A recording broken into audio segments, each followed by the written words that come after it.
Please welcome to the stage, Micky P. Kerr. Thank you so much, everyone. Thanks for being here. Thank you, everyone. Hi. Hi, Dean. Hi. Yeah, so I'm Dean Smith. I'm going to talk us through a little rambling conversation today.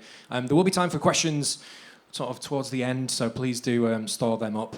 But we're here to talk about football, the people's shame.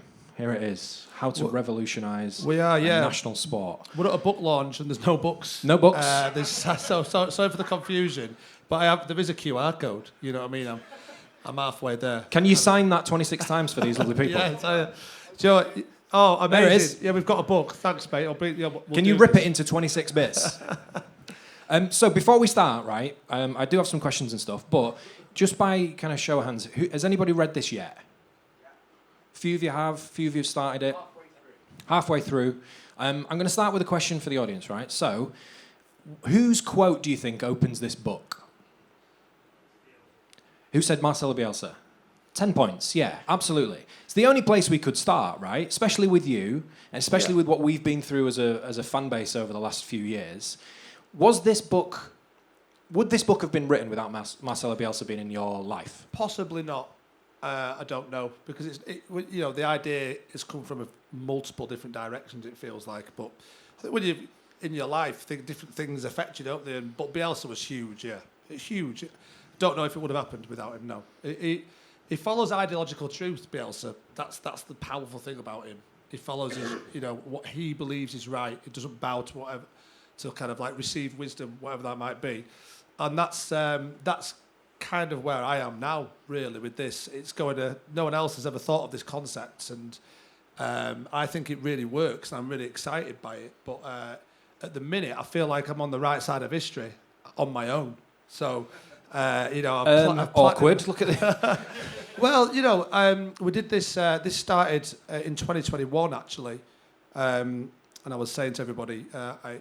I did it at Jack's place in Hyde Park Book Club. This before the book was written. It was a presentation about the idea. I can't remember, really. So it's 3.5 years ago about what exactly it was. I've got the slides at home, but the idea of nationalising football, or basically doing the opposite of Thatcherism, that's what I'm doing to football. And I had 13 people turn up on a hot July day, and that was including the sound guy. And Jack, and I think we've got 26 here, but that's not including the sound guy. So it feels like in 3.5 years we've doubled. Yeah, man. It's exciting. I can't wait for like 7 years. You know what I mean? Well, luckily I'm looking around, and I think all of the decision makers of football are in this room as well. Yeah, that's right. So let's start at the beginning, right? So it starts with a brief history of football, right? Yeah. Well, I'm going to say, right, so when I walked in, Micky said, have you managed to read the book? I said, yeah. I actually lied. So the first part of this book, I listened That's a great start. I listened to it on an app, right? I found an app. I've got a 2-month-old baby at home, so I don't have that much time. Listen to it on an app where you feed in the PDF and it turns it into an audiobook for you. And so for the history of football, I listened to it on a PDF, but you have an option of who can read it out. So the history of football was spoken to me by Snoop Dogg. As it should be. And it made it really, really lovely and interesting. It's fantastic. No, but genuinely, the way that you describe football and its beginnings and how it goes and how it's gone from there to now. The year was 1885. Is really enjoyable. Now, with just that section, like we all know the beginnings of football, history of football, how it's come to where it is now. But the detail, I had no idea. How much did you know? How much did you have to research? Just like the premise of what football is now. Well, this is really interesting because I think I've come across something that no one else has done, which is frame it in a certain way, which is basically the story of how... I'm saying Thatcherism, but it's neoliberalism more because you've got Reaganism, Thatcherism. It's this particular economic philosophy, how that stole football. No one else has done that, and it's not out there. They've got great journalists like David Conn, who's, Adrian Tempany, and there's loads of others who've researched the history of football and talk about the history of football. There's loads of books about the history of football, but none about the political journey of football and how it went from the people's game, which it used to be called, into the people's shame through, deregulation, privatisation. No one's ever done that. So I had to piece it all together myself. But the history of football, it was really interesting. Well, I really enjoyed writing the first 6 months of writing the book were really enjoyable because I'd not hired, Ryan, the editor, who made me realise I couldn't fucking write, which is a really tough thing. Yeah, but Ryan was, to be fair, a really harsh critic. But I came through the other side, understanding how to write and piece things together. But without Ryan, it was just, you're just writing away, and you've no idea about when you read a book about it is the tip of an iceberg. So the opening chapter was probably 10,000 words because it's just so interesting learning about football and what it meant and how it evolved. But I've done it in about 4,000 words. Everything in the book is really basic. There's not too much detail because we're looking at the bigger picture. And no one's really zoomed out and done that properly, I don't think. And certainly as fans, we don't do that. We just think short term. It's all about on the pitch. But this is very much off the pitch. And I think what's happening off the pitch is massively impacting now what's happening on the pitch. Everyone can see it. Everyone's frustrated and annoyed. But the history of football is fascinating. And I think it's a great opening to any book, is the history of football. So the book is very radical. But I think that start, when you look at the bigger picture, you've got to understand... To understand the present, you've got to understand the past. It's a cliche, but it's true. Yeah, and I think simply put, kind of the understanding where we are now and looking back at where we were, it was opportunists, wasn't it? It was people going, oh, this is a hugely popular thing, and it is the people's thing, the people's game, like you said. Yeah. But they took it. They've taken it. Well, what I'm trying to trigger has happened before in football. So the beginnings of football it was in the public schools. So basically, kind of the privatisation of land and common land meant that peasants had nowhere to go. They were all kind of moving into factories, and folk football disappeared, which was more like rugby. People just beating each other up. You've heard about the pig's bladder from one side of the village. It was like that, and there was no rules. It was really free, and you'd play over miles. But it gradually, the peasants were in the factories. And it retreated into public schools. So that's the only place that football was played. And it got industrialised like everything in Victorian society. The Industrial Revolution happened, and the pitch was enclosed, time was rationalised, and it was subject to loads of rules and regulations, as was in a factory, for example, and even land development. When you closed off land, you made it more efficient. That happened to football. So it went through the same process that society does. That's the thing about football. It's exactly the same as life. You look at even it's getting faster paced. Technology's impacting it. And obviously I'm talking about the governance structure. If you want to look at what's happened to this country, look at what's happened to football. A lot of privatisation, foreign ownership as well, and people being kind of locked out. You feel like you're looking in and the outside on the glass is staring in through football. That's what it's like now, and I think people feel like that anyway about the economy as well. So yeah, football, the journey of football is the same journey that we've gone through as a people, as a nation. Yeah, and that's what I'm trying to tell. But like I said, it's all very vague. There's not too much detail because you get bogged down in thousands of words. I'm trying to keep this like a revolutionary kind of idea that you get through it quite easily and quite quickly. But on detail, right? Like if you've not read it or if you've got part way through it, whatever, the detail that you get to when you start to talk about the economics of football and what the economics of football could be is fascinating, and it's so richly detailed as well. How did you go about doing that? I assume you don't have an economics degree unless I've read you wrong. I don't think you need to have an economics degree because the one thing I can say about economics is you can just throw all the rules out. It's just a made-up construct. It's not mathematics. It's mathematical. It's not natural. I mean, it's not. It's a human construct. So, and what's the one thing about the voting? Everyone's worried about the economy all the time. It's like the number one issue. And what does that tell you? The economy is run badly. And people don't seem to realise that it could be far better than it is. And with football, it's really easy just to take football and ring fence it because it's not part of the. It's not a big deal. It's just a game. It's not part of the wider economy, and you can just flip everything on its head. No debt at all. Why would you have debt? It doesn't make. What I've done is I've just thought about football rationally and created an economic system that actually the Victorians used, wage caps, and actually the Americans use now, because sport is not the wider economy. It's not. Why should a football club go bust? Why would a football club go out of business? doesn't make any sense. It does if you privatise it and subject it to the cut and thrust of kind of profit maximisation. But if you've got a crap business, that should go out of business. But if you've got a crap football club, that should just keep going. You know, as they often tend to do. But sometimes they go bust. You know, it doesn't make any sense. Football is a sport, and if you do there's a thing called first principles thinking. If you've ever heard of it before, a lot of Elon Musk fans talk about Elon Musk doing that. But then again, they talk about him doing 4-dimensional chess, but the fourth dimension is time. You can't play chess without time. But it doesn't make any sense. It's 5D chess would make more sense, wouldn't it? But first principles thinking is when you strip everything down to the basics of what it is. You question everything, and so you can't question it any further. So I did that with football. What is football? And you can't question that football is a sport. That's what. And then you start thinking about what a sport is, you know. But and then you start thinking about what a football club is. What is a club? It's a group of people with a shared interest. And the idea that one person should control it, kind of like with centralised power, it's just it's a social thing, isn't it? So, but this is quite a hard concept to get across when people haven't read the book, because you're changing everything, and it's such a big, wide thing. Sometimes I'm not quite sure where to start. You know? Right. So let's let me ask you the question. So me and Micky met when you came on the Square Ball, and I was interviewing at the Square Ball. And I guess my first question then can come back in now, which is it's very basic. It's very basis rather. What is this book about? Like, is it? I know I've read it, but is it about changing people's mind? Is it about starting a conversation? Like, what is this about? It was about changing people's minds, but over time, I've kind of trained myself to believe that I can win with it. All right.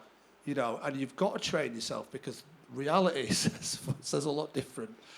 But you look at it over the long term, and I think that the wider political landscape is falling into place for a revolutionary movement, because people are going left or right. You know, Reform are doing really well, and I think they'll probably continue to, because Labour are so bad, and that neoliberal middle ground is just seeing an advantage to rich people, and people are sick of it. So I think there's either a far left, far right thing, and there's a vacuum in the middle. And I think there is space for a revolutionary idea. But the great thing about this idea, in my opinion, is that it's both left and right. It's a Brexit benefit. If you voted for Brexit, this can only be achieved outside the EU. And it is about kicking out unelected foreigners, as bad as that, or as jingoistic as that might sound. That is literally the plan.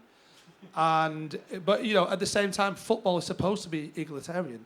It's supposed to be a little bit of the economy, in my mind, that isn't subject to the cut and thrust of profit maximisation. It's more spiritual, more cultural. And I think, personally, I'm the conservative, because a lot of what I've done in the book is look at the past, and I'm bringing that forward into the future, in the 21st century, in the digital age, but protecting what English football should be about, which is any team could win, which is about community assets. That's what a football club was. And it's totally not the case anymore. You know, everyone knows what football's become now.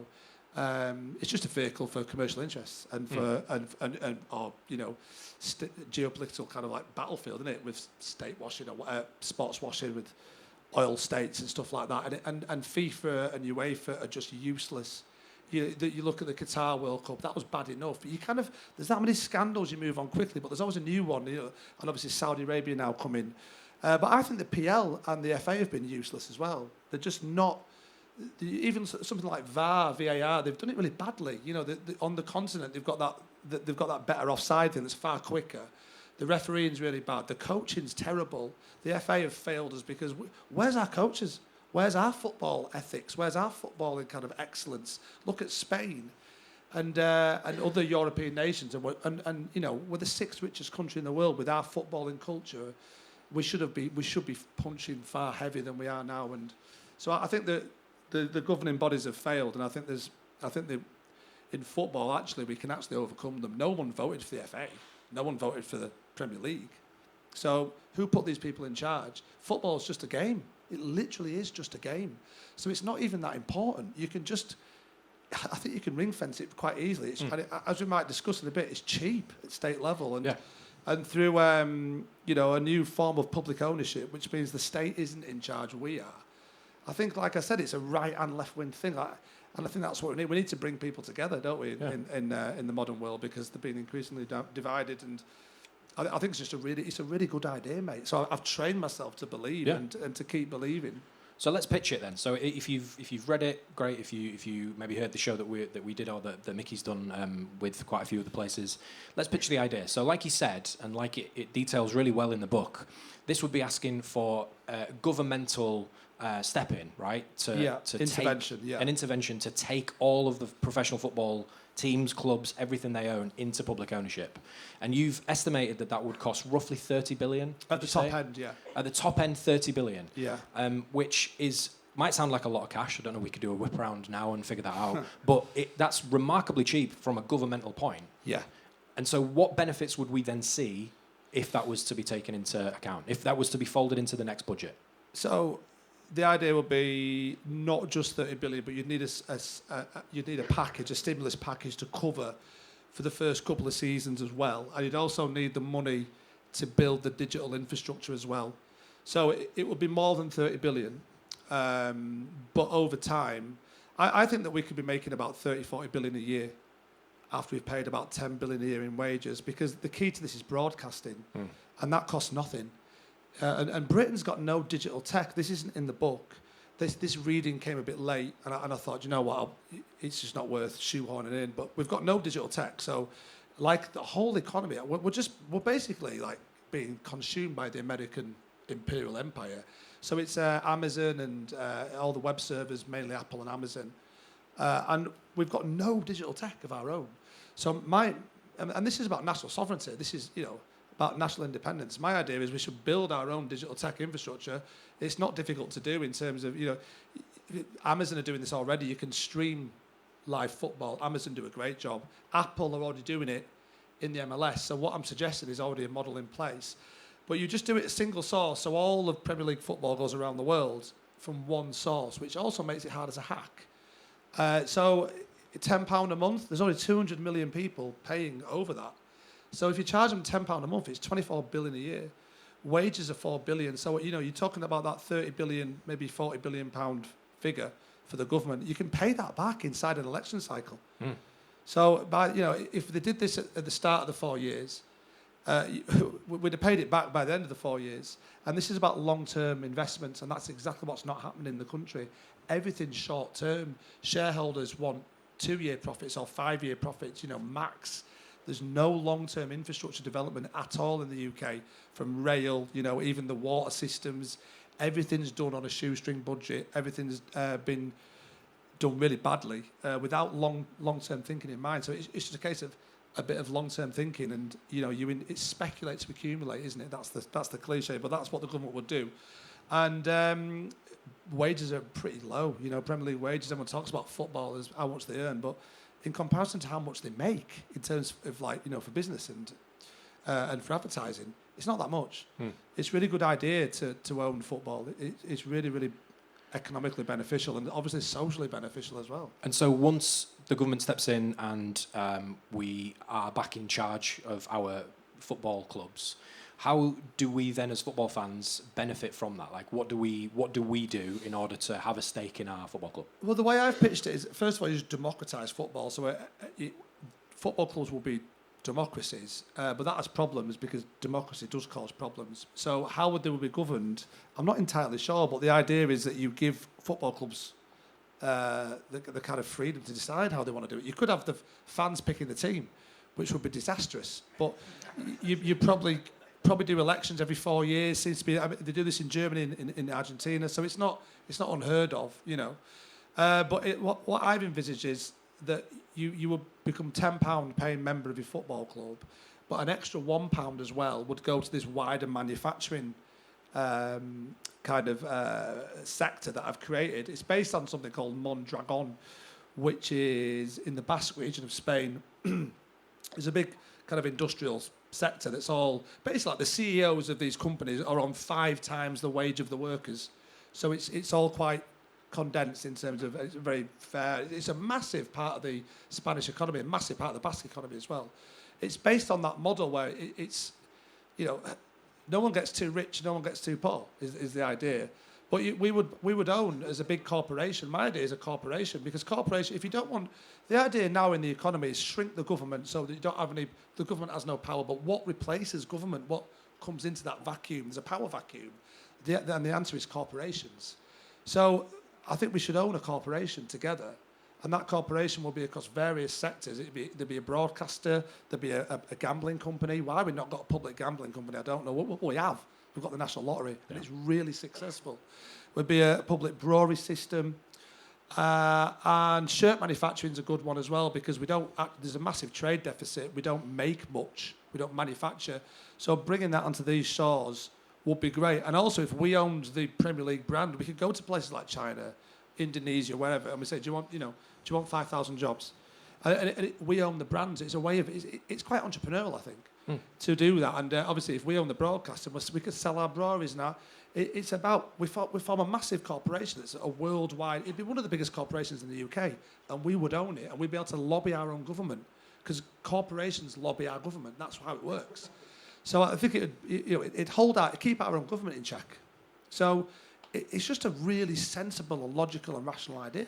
Well, when I was reading the book, or when Snoop Dogg was reading the book to me, I kept thinking, I kept hitting these kind of thought barriers in my head, like it's just never going to happen. I don't understand why this hasn't been done before. And then you just mentioned it there. When I got to the part about the National Lottery, something flicked in my head. I was like, we do this. This is something that, like you said, is very successful and puts so much back into the community, because this is what I want to talk about next. Why would this not just benefit the clubs? This has to benefit wider than Beeston, right? It's got to come out further. So how would that happen as well? Well, I think the idea is that clubs are really profitable. You give every club, X amount of million to spend on players. And then part of my system is like, it costs like 1 billion, but, all these clubs get 10 million each just to spend off the pitch. But clubs would also have their own commercial strategies in place. So all the I've said foreign ownership as well. We should give away 10% to foreigners. They pay £1 a month. Hundreds of millions, and it's billions when it's Man United. The 500 million fans. If you've got, I think 650 million or something like that. If 500 million people pay £1 a month, it's 6 billion a year. So that's going straight into Manchester. So I've imagined like what would happen. I think you'd build community centres. I think I've said it's a public service. You'd make your own services. What do you want to happen? What do you think if we had 5 million or 10 million pounds to spend in Leeds? What would we do?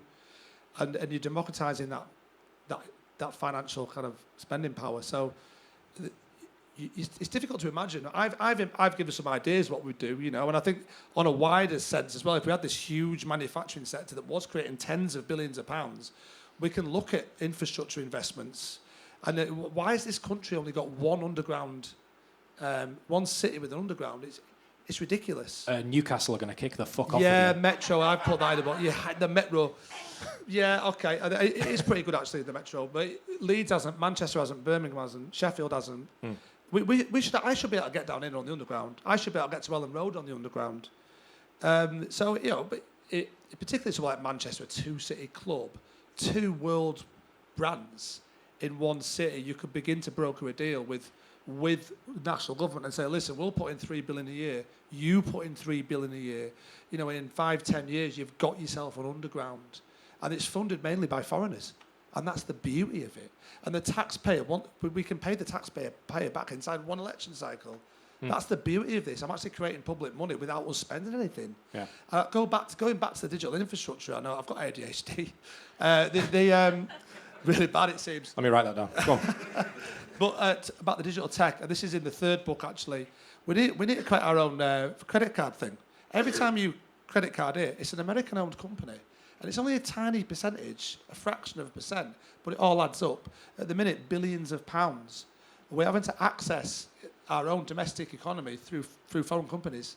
It's not right. We should have our own digital tech infrastructure. Then we can just, basically, all the money we're spending, it just goes back to us. Our consumerism is going to Amazon. It's going to all these. It's ridiculous. So it's a way of creating our own tech, our own infrastructure that we own. This is about ownership. It is, It's about who owns what. And I think that's a big conversation we need to have in multiple areas. But in football, I think left and right can come together and go, actually, we should own our own football club, and our own culture, because it's dying. And not enough if it's said in the book, but we are being Americanized. We are, particularly the younger generation, have never known anything different. And the idea of your local club through thick and thin has been replaced by Haaland and really, and it's difficult for kids to not love that, because I think the media play a big role in this, because they're always highlighting how great and amazing and how prestigious and brilliant all these incredible teams are, and that local connection between whether it's Grimsby Town or whoever, it's unromantic now, and it should be the other way round. But I think as a culture, we're dying. We're actually dying. We're being wiped off the map. And when I've been chatting to people in and around the country, it is actually the older generation that are up for this. It's the people a bit older than me, the 50s, 60s, 70-year-olds. I was speaking to a guy from Arsenal TV, and he's a big podcaster. And he was saying, if it wasn't for the podcast, I don't think I'd be doing this. I'd turn my back on football because of what it's become. And there's a lot of frustration around Man City, who I'm talking to, and they're doing so well, but they've been locked out the ground. Every club is really pissed off. And that, to me, says that word revolution, revolutionise. Just ignore the last three letters.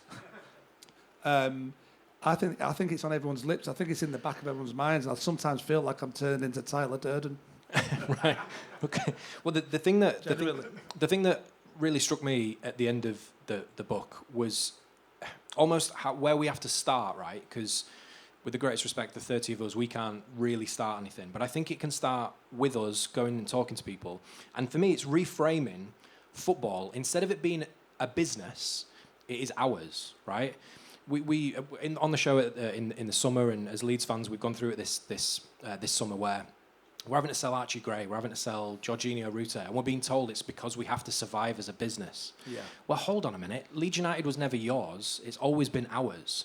And it's certainly always been, flowing through the veins of the Gray family. So hold on a minute. Do we not, as a fan base, and I mean everybody in the UK who's a football fan, have to try and reframe it as not in the interests of business and billionaires? Billionaires shouldn't exist, by the way. I think we should ban them. Can we ban billionaires? Well, the thing is, like, everyone says that, but I've actually found a way of doing it in a small, tiny sector of the economy.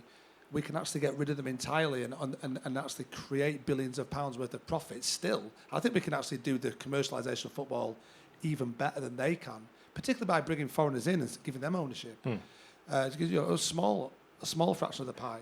I think we can do it even better. But there is a section of the book that says, let's not get down to business, because a football club classified as a typical business is a ridiculous idea. It doesn't work. And that's part of the reason why everyone feels so fed up with football, because it's just the cut and thrust of profit maximisation. It just doesn't, doing everything for profit. And having to sell, as a Leeds fan, having to sell Archie Gray, it's heartbreaking, actually, because, talk about I'm a conservative here. I want that Gray dynasty.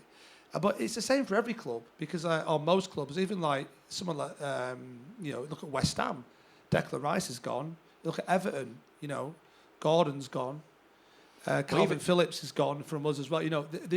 Basically all the top managers and all the top players are being sucked into about 10 or 12 teams. And even those teams in England, they're still pissed off. No one's happy. I think there's a lot of humiliation, subconscious humiliation. And we only play for money. That's the only loyalty now. Yeah. And I think that's what people feel so... It's a vacuum of commercialisation instead of this beautiful and spiritual and local and something that's been passed down through the generations. And I think you look at Britain, what do we do well? I think we do sport, comedy, that's what we're about. And we're having our sport, our main sporting kind of icon for football, for want of a better phrase, it's been taken off us and it's been turned into something else. And... It's headed down the path of a European Super League. If you just look at the economics, it's really telling. It has to happen. And it is happening slowly and incrementally in our minds as well. We're all giving up. People are giving up. People have lost hope. So But it's not hope I'm trying to inspire, really. It's belief. It's all about belief, believing in something different and believing we can win. So, I love all that. That's great. So, whose fault is this? Like, has this been is this us as fans' fault? Because that's a really good question. We've taken our eyes off the ball. Because billionaires are going to fucking billionaire. They're going to do their thing. Yeah. And so, is it us? Have we been the problem, and can we be the solution? I think it's a great question. I'll answer it. It's my fault. All right, fucking hell.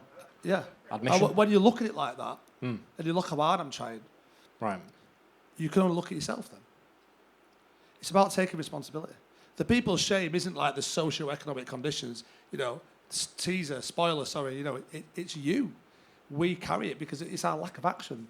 And like you say, businessmen are going to, if they see an opportunity, they'll go for it. You can't blame a businessman for being a businessman. But what you can do is just create a different ideology and say, this is ridiculous, come on. And there's a different way of doing the business, a better way of doing the business. I think people feel like psychologically maybe we owe the system something because it's created all this, the best league in the world. And as football's got faster, pitches have got better, coaching's got better, tactics have got better, everything's improved as this system's been in place. But I think the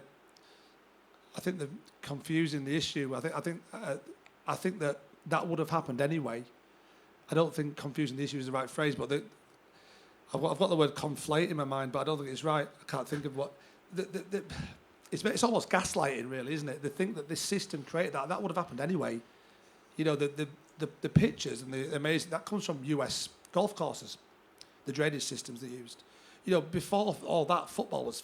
You look back on it, it was a quagmire. It was a mud bath.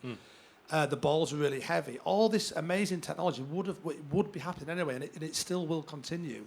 And football will get quicker. In 20 years, it'll be a different game. But I think that no matter who's in charge, so it's important to remember that just because it's got really good, it doesn't mean that's because of the ownership model. It's because that's the way that football works. Technology always impacts it and improves it. That's been happening ever since 1885. And does it require us as football fans, and I mean the very, very collective us in the UK, to sort of zoom out a little bit and not just be worried about what happens at Ellen Road on a Saturday, be worried about the bigger picture, right? Because, you just said there, or maybe you didn't, maybe I was just thinking it, but you said something around taking our eye off the ball. And I think that is something that can happen so quickly. You get sent these beautiful images from Sky or from Amazon, and it looks great. It's big shiny game. Sky Sports they chuck a load of things, visuals over some cool music, and we're being gaslit into thinking this is a beautiful product, which it is. But I've been to Ellen Road at the end of the 90s. It was shit, but I still loved it. Yeah. So what I mean is, do we need to take our collective gaze further than just our own clubs? Definitely, and I think when Sky Sports has been plastered everywhere, it makes it. I think advertising almost sells itself as this kind of like patriarchal giver and provider of all things. So we do subconsciously start to think, oh, Sky Sports are brilliant. They've provided all these players, for us. It's just not the case. Well, it is the case, but it could be a lot different. And I think I didn't say your eye off the ball, but that was your own metaphor. But there's a great one. I don't think we've ever really had our eye on the ball in terms of off the pitch. We've never seen the full picture, and that's what this book's trying to do, give you the full picture. And in a way, I've devised a model, but I'm not saying it's the right model, it's just a different model. And at the moment, that's a big step, because no one else has done that. No other journalist has gone, this is how it is, and this is how it could be. They've just gone, this is how it is. So I've made the first step, and it's... I'm just hoping others will follow. I don't know how it's going to end, but I know the more of us that get together and discuss, it's about democracy as well. How do you want football to be run? How do you think it should be run? No one's ever asked you that.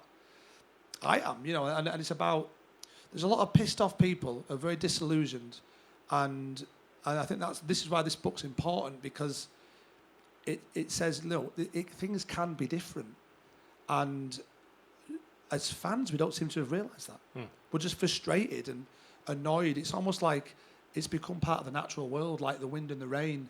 It's just a human construct. We can totally change every rule going. I started with about economics. you could just change it. Football regulation, you could just change it, and the people in charge are doing a terrible job. It's rubbish. It's not even football anymore. I think it's becoming less than a game. Yeah. That's. They always say it's more than a game. I think it's the reverse now. Yeah, it's about numbers on a sheet, meaning that you've got to sell Archie Gray. I mean, still pisses me off, that shit. Swear to God. Yeah, and we're not the only club. And for clubs that are lower down the kind of ladder than we are, you know, if you get a good kid coming through, you know, he's gone. Yeah. He's probably gone at 14, 15 now.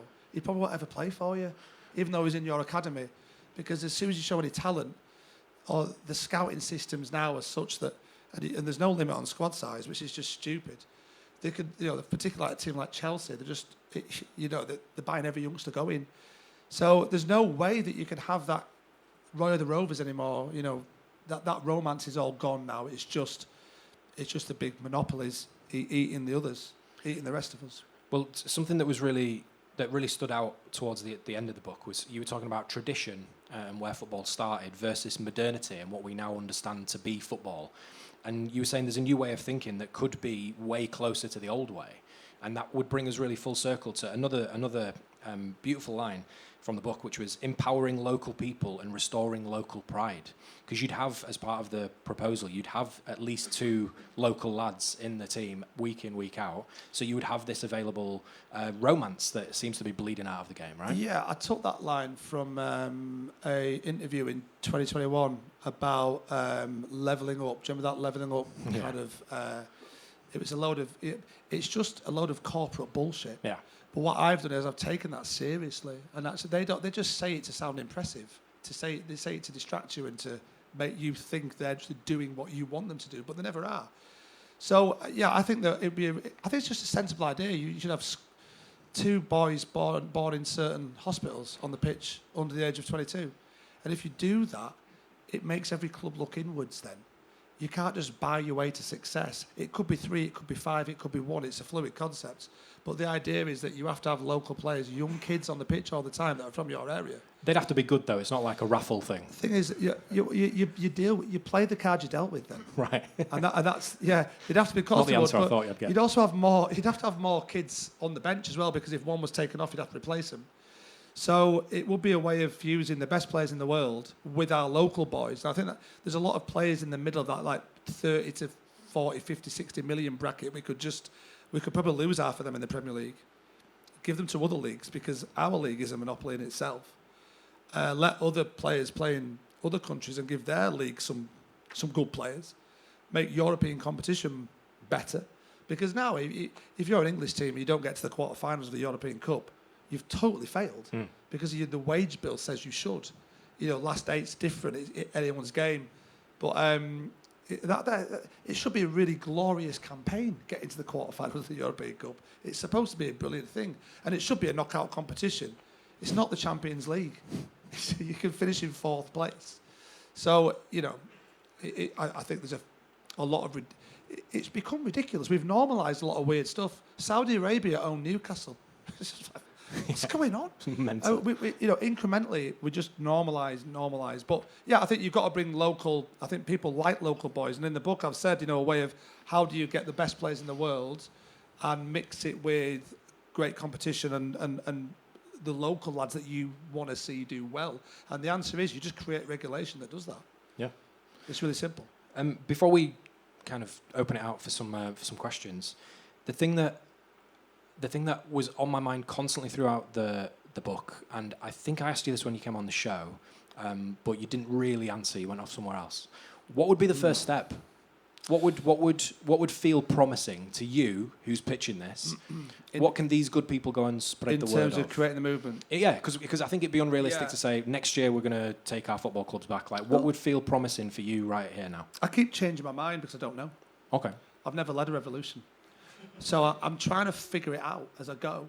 But at the minute, there's a lot of... We're very passive as football fans, very politically passive. English football fans. Germany, no. Germans and the Argentinians, particularly Germany, they're incredibly well organised.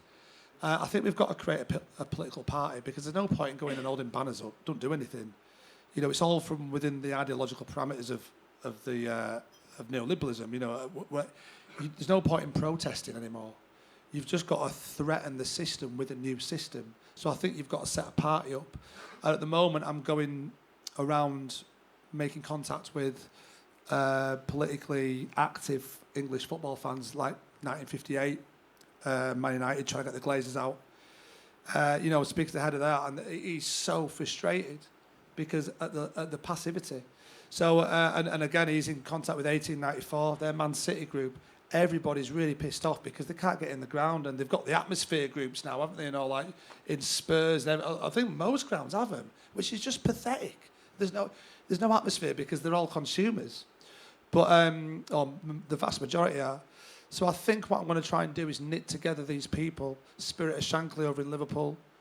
Liverpool and Manchester, I think, are the biggest two teams. So it's a good place to start. And I've got a good little network happening down in the Cockneys. So West Ham, Arsenal.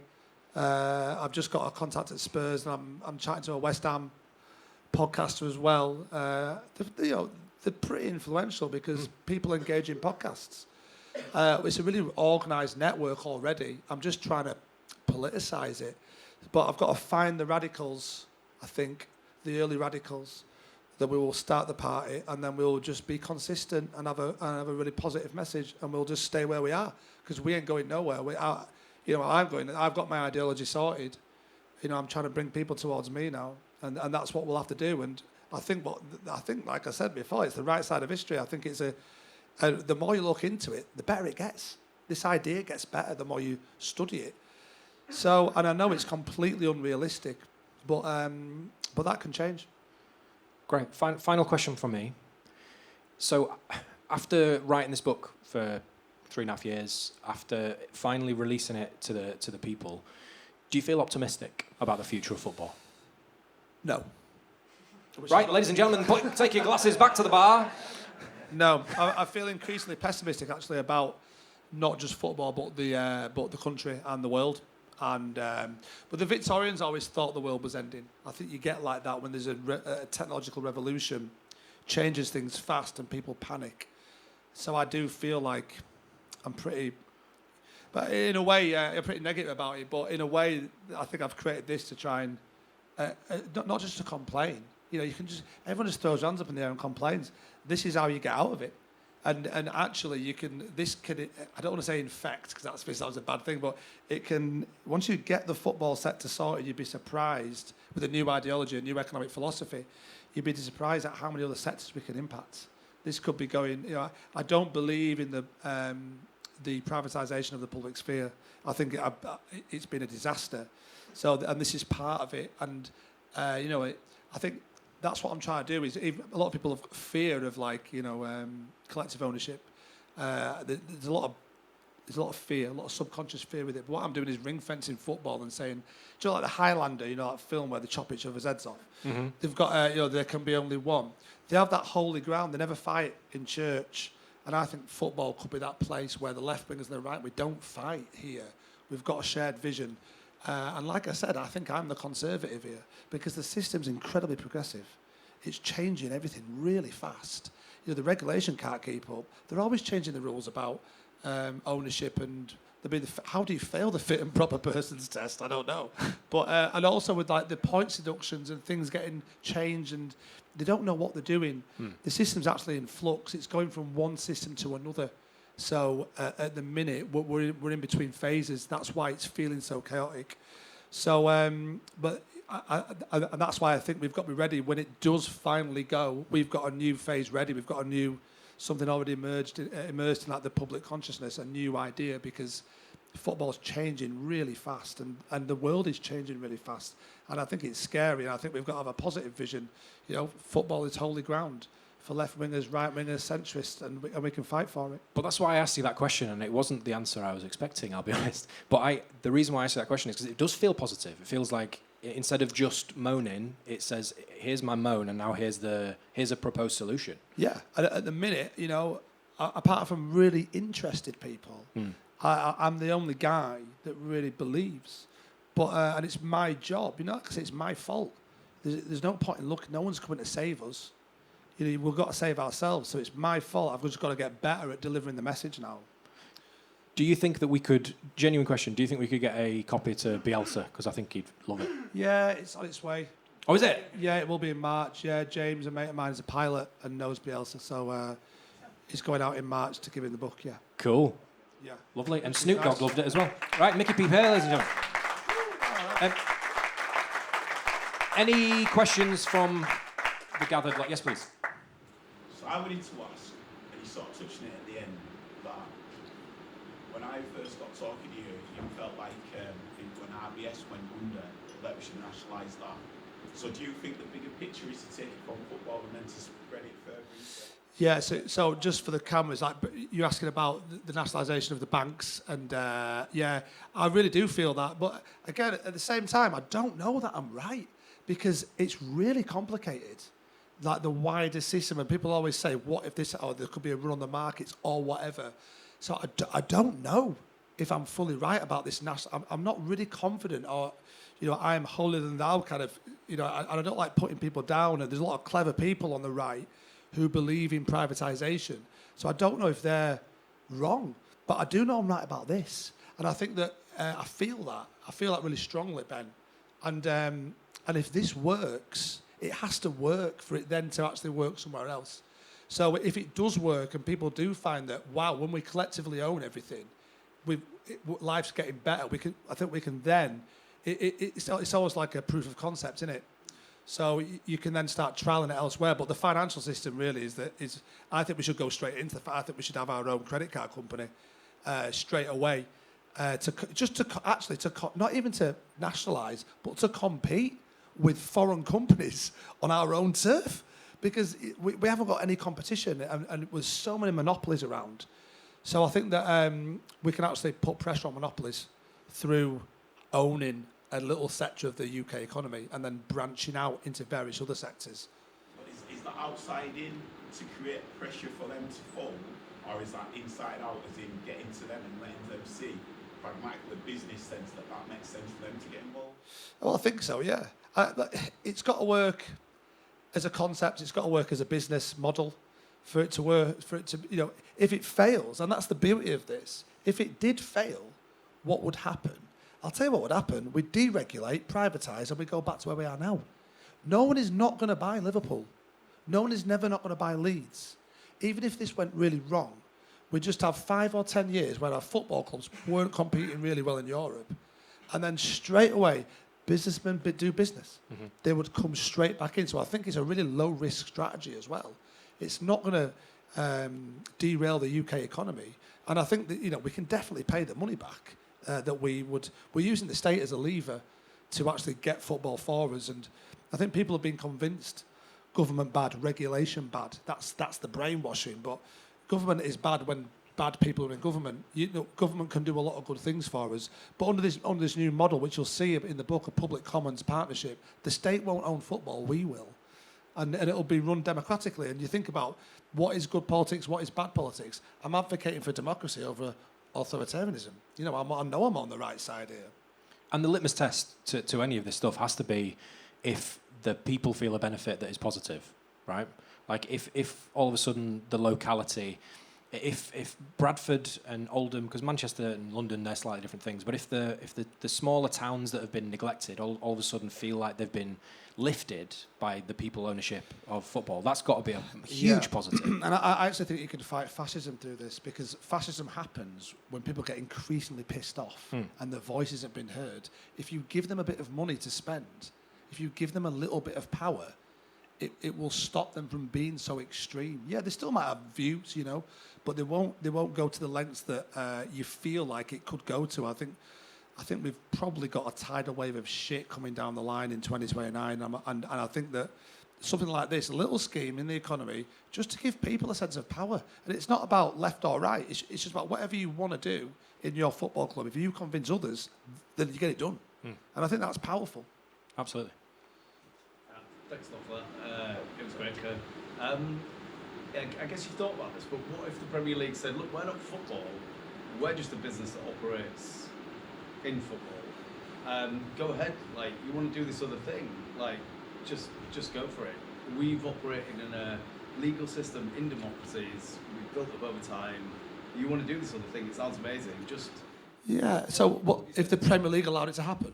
well, if I mean, nobody's stopping you from starting a team now and coordinating with people around the country, starting an alternative league, right? Well, yeah. I think It's what. like the bread co-op, right? The bread co-op is an attempt to kind of do a cooperative version. We won't be able. That's how actually that's how football was professionalised, because the working class threatened to set up a new league because they won't let working class players play because they won't pay them, which meant that it's same in politics. You weren't allowed to be an MP that got paid, so that meant only rich people could do it. So in the end, the working class went, we're going to set our own league up. And the FA relented and professionalised straight because they didn't want to lose their power. It is a power game. I think that over time, if this movement grew, you'd see the Premier League fracture, or some people in the Premier League begin to try and form bonds with you. I said, listen, I'm on your side, because they're always playing the other side of the coin. Just what if? So, but my plan is this. I'd look at the Premier League. I'd go on their computers, and anyone that's ever sent them an email, I'd tell them fuck off. I'd get the whole network out. I'd just start again. There you go. But that, because I think we don't need. You could even get people. You could even get foreigners in to run it for you. But as long as we own it, it doesn't matter. It's the other way around now. The foreigners own us. But business is business. You can do this in a different way, and I just think we've got to get rid of the network. It's a network of corruption. It's a network of brown envelopes, as far as I'm concerned. So but I think you would see people if this movement grew, I think you'd see FA and Premier League. I think you'd see them coming, into meetings and saying, "Listen, I agree with what you're doing," because they'd be trying to curry favour, basically, in case we did win. But that's another problem for another day. It'd be a nice problem to have, Jack, because at the minute I've got 26 people here. So.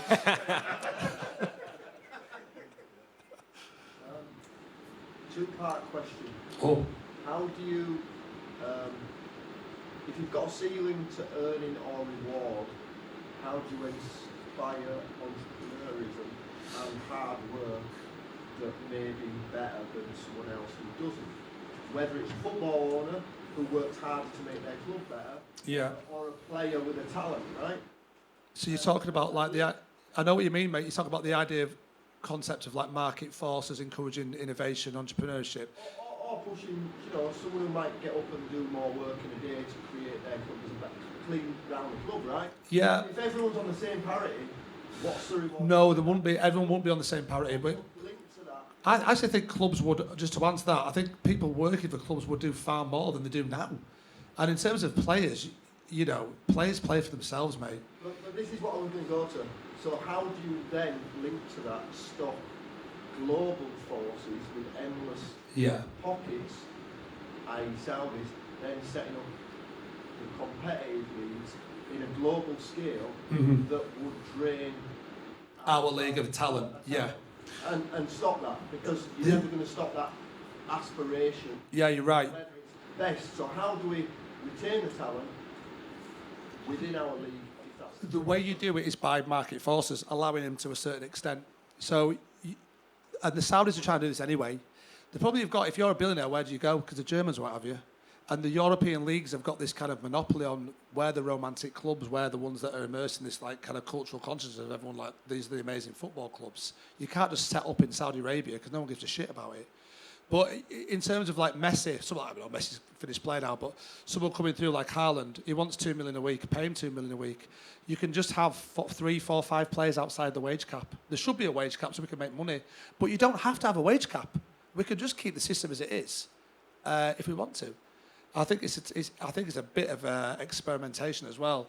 But in terms of like innovation, and I think people want to get up and do community jobs and things like that, and because they love the community, and I think people want to work for the football club. I think it's about imposing a completely different economic ideology. You don't need market forces in certain areas of the economy to drive innovation.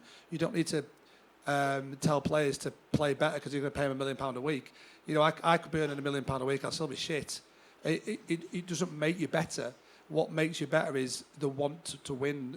Athletes want to win. So that side of the players thing, I think that's a non-starter. But in terms of like getting the best ones, you do need to have.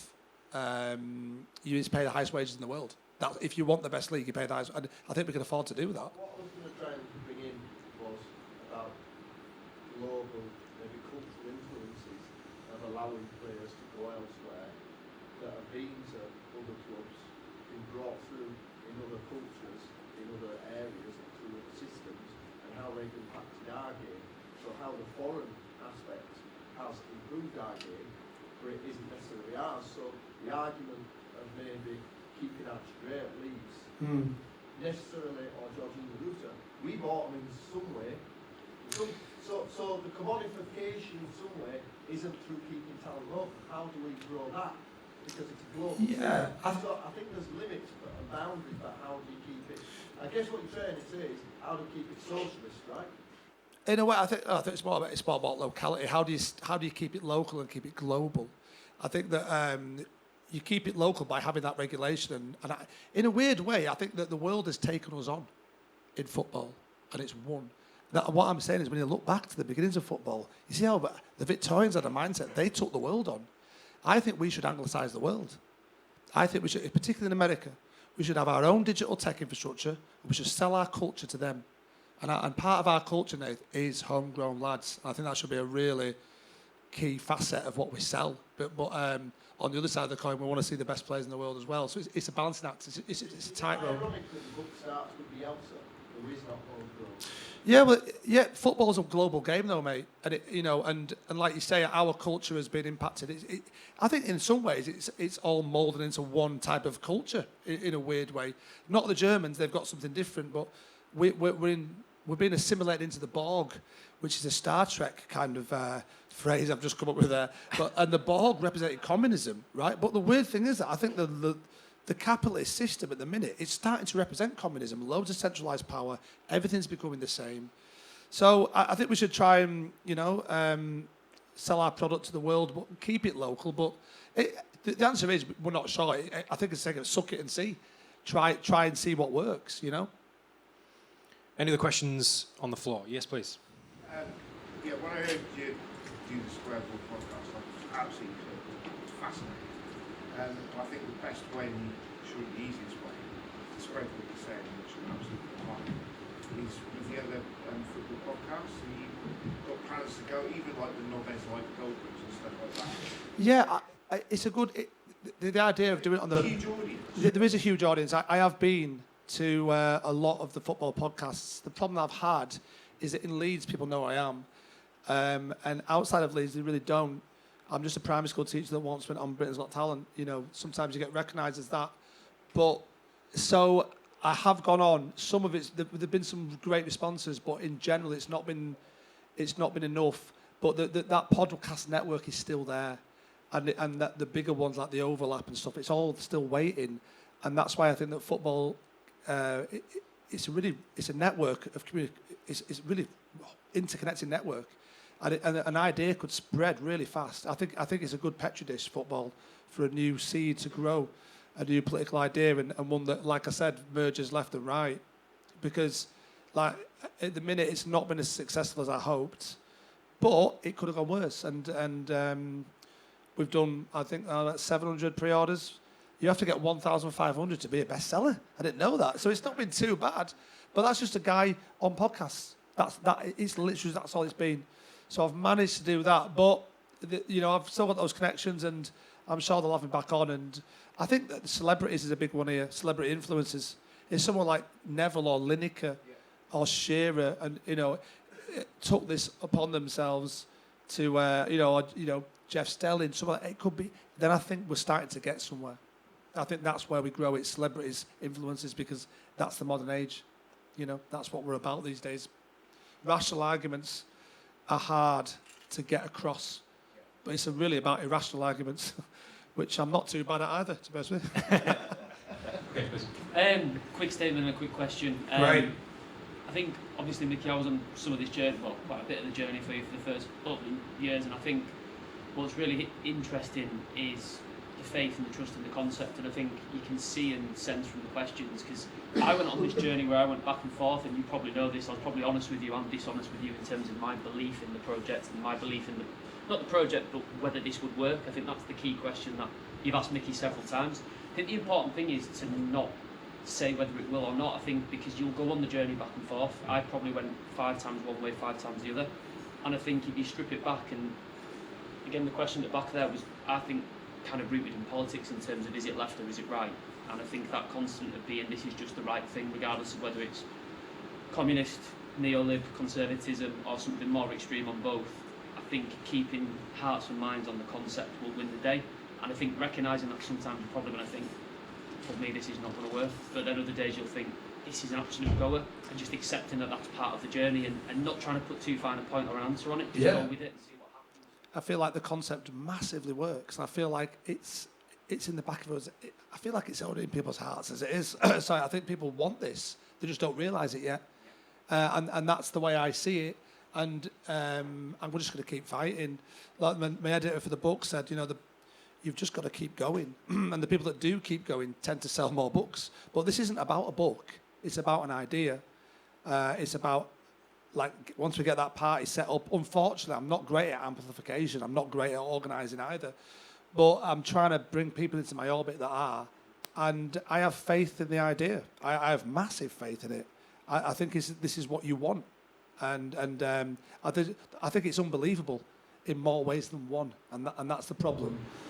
Yeah, I mean, so then a quick question, and it's just on the back of that question actually. Is it a necessarily evil then to engage some of these people? You mentioned Gary Neville, you mentioned Gary Lineker, who were completely enshrined in the infrastructure of football, what it is. Yeah. Gary Neville, to me, is the face of Sky Sports in the last decade. He's an odd one with his Labour politics, yet very kind of superficial in terms of the way he does the overlap. I mean, I watched the overlap the other day, I think it was 34 products that he advertised. Yeah. So, do we need to, and you mentioned celebrity influences, which again almost flies in the face of the culture and the philosophy that we've talked about. Do we need to have some necessary evils to get? I think we do have to have necessary evils, and this is a case of now. This goes away from the concept. It goes to how do you build a political movement, and a lot of it's actually. I think you've got to piss people off. I think you've got to turn people on as well. You've got to. You look at like some of those being really successful, like Nigel Farage. He's done really well. And how's he done it? He's triggered people, but I think I can do that with this. But how jingoistic do you go? I think there is a lot of necessary evils, but I'm prepared to do them, mate, because I want to win, and that's the bottom line. How I want to win. Sorry, lastly, if you do win, you mentioned that the game was the people's before, say, a century ago. What are the pitfalls that could potentially arise? Because, yeah, it's very ambitious to think that we win, but on that journey, there may be things that we fall back into, behaviours, getting stuck towards certain things. What can we carry on? I think we need to write a constitution about how it should be governed and how it should be managed. A simple one, with simple rules that we all agree on, and then we should manage it like that, because there's loads of problems with democracy. And I think there'll be a lot of big, powerful companies that are trying to derail this as well. This is really scary for the status quo, because it kicks them out. So, yeah, but I think we are stretched for time now, aren't we? We've got another show. But thank you so much for coming to everybody. Even if I've press canned you or if you're genuinely interested, appreciate it. And thank you, Dean, as well, mate. Pleasure. Yeah, it's as they say in football, we go again. That's it. You just got to keep going but thank you. And if you read it, please enjoy it and be sceptical, but don't be cynical, I think. And if you get Snoop Dogg to read it, enjoy it. Now that's an amazing idea, isn't it? It's called Speechify. Well, we've all learned something really important. But you can get Snoop Dogg. If you take anything from this, Speechify. But I'll tell you what, the reason why I only listened to half of it is because my free trial ran out, so I thought, I'm not fucking paying, so I read the rest of it. Typical Yorkshire. Micky P, ladies and gentlemen, thank you. Cheers.